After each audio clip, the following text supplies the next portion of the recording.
A dramatic escalation in US rhetoric. President Donald Trump has openly spoken about taking Cuba in some form or the other, saying he has the power to do anything with the island nation. These remarks come at a time when Washington and Havana are already in talks, making Trump's comments even more provocative and raising serious questions about the future of US-Cuba relations, because this is not happening in isolation. Just weeks after a US operation in Venezuela led to the removal of Nicolas Maduro, Cuba now finds itself under intense American pressure, both politically and economically. The United States has cut off Venezuelan oil supplies to Cuba, triggering a full-blown energy crisis on the island.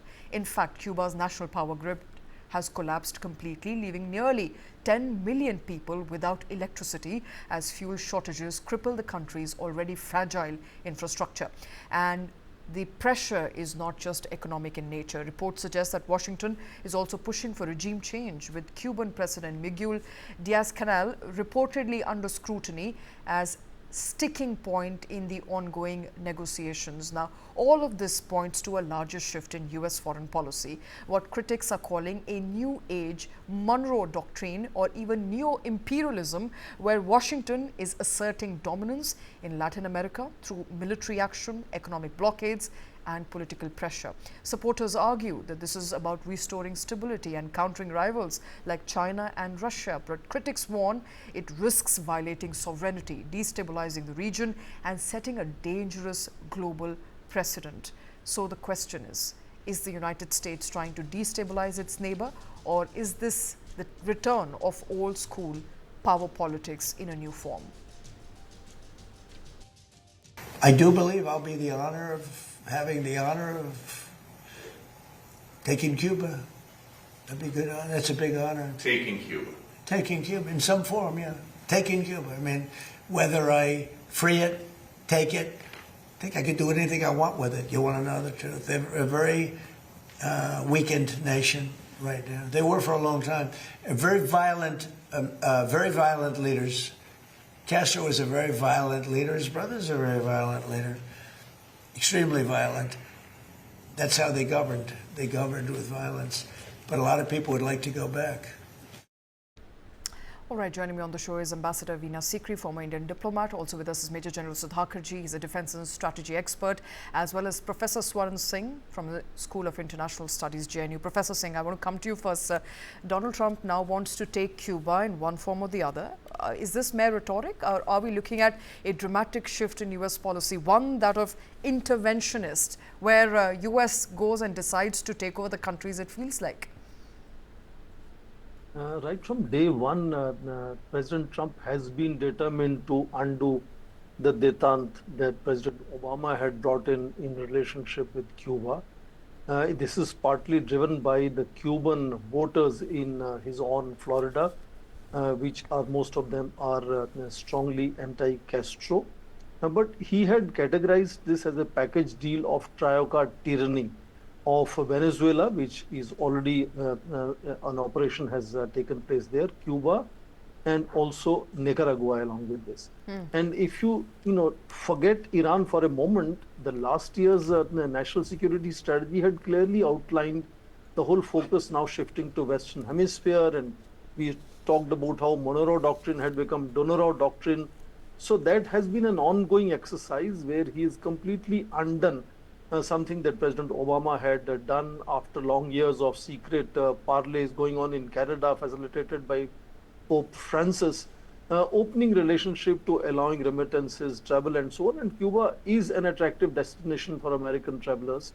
And that was completely undone even during the first term of President Donald Trump. He had tightened the remittances, stopped travel, curtailed all diplomatic engagements, etc., etc. But meanwhile, he got engaged with Ukraine and with, now with Iran. He had kind of felt distracted from this, something that is on his mind all the time.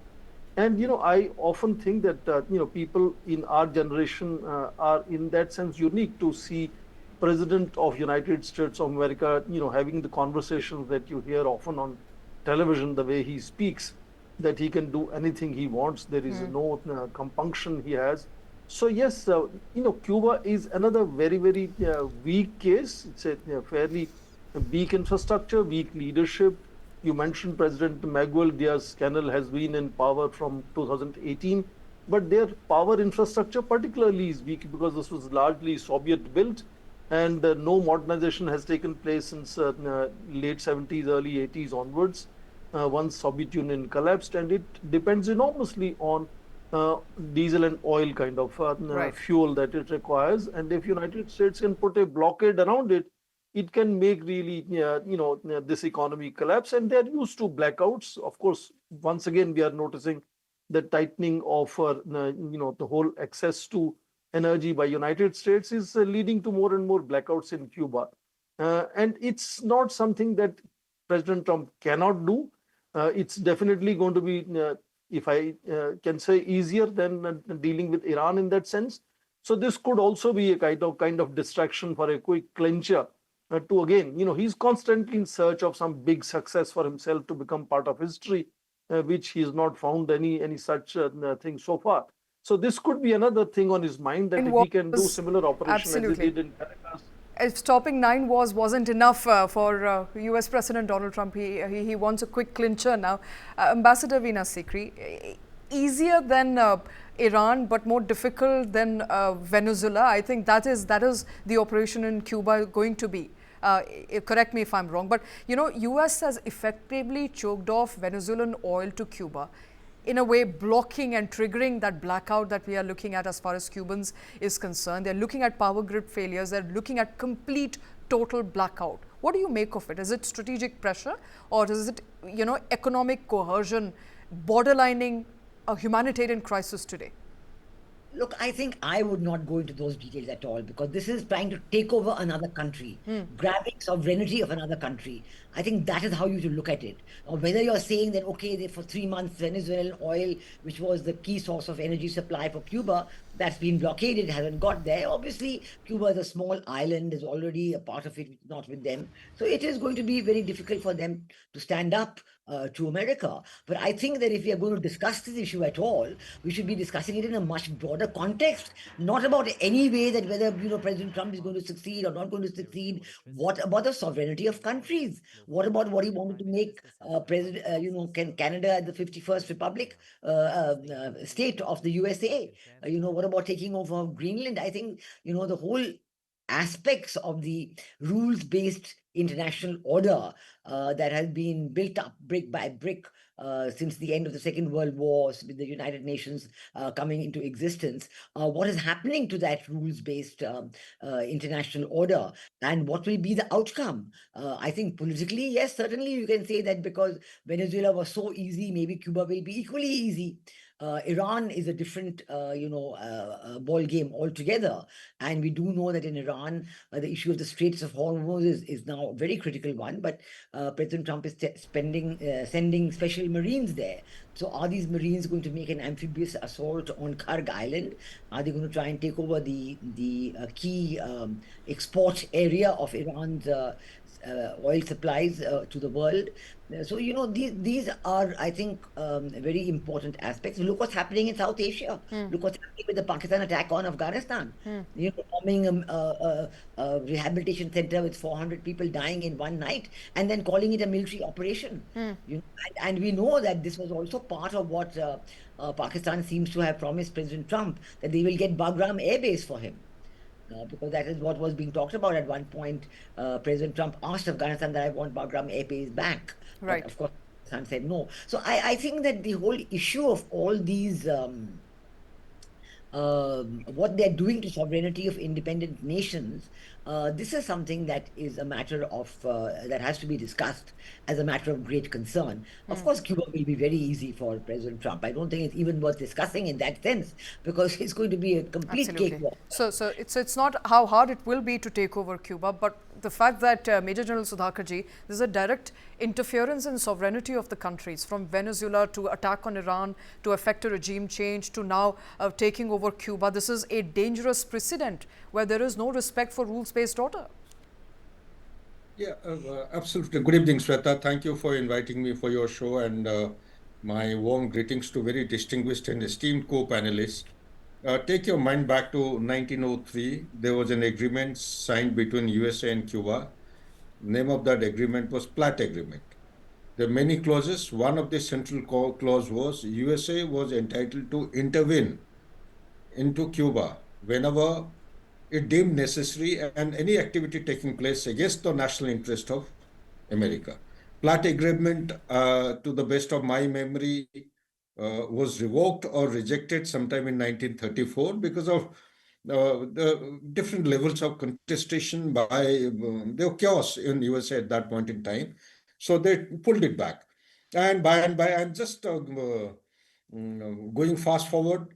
You had Cuban Missile Crisis in 1962, around that time. And again, just go fast forward to March, April 2025. What happened? Nobody seems to have taken cognizance for a superpower of the stature of USA. Not that I'm siding with USA at all, because I tend to agree with our very esteemed co-panelists what they have aired. There has to be some method in madness, some rule in the rules-based international order. I don't think there is any rule existing today in the rules-based international order. It has become a very farcical kind of a statement. So having said that, superpower, you see, there is a Thucydides doctrine which says that a superpower would like to lose its supremacy and authority. Number two, it will never allow any emerging powers or growing powers to come anywhere near its footing. And number three, it will go all out to make sure that all the rising powers are retarded, are blocked in their trajectory of growth, like it is happening with India.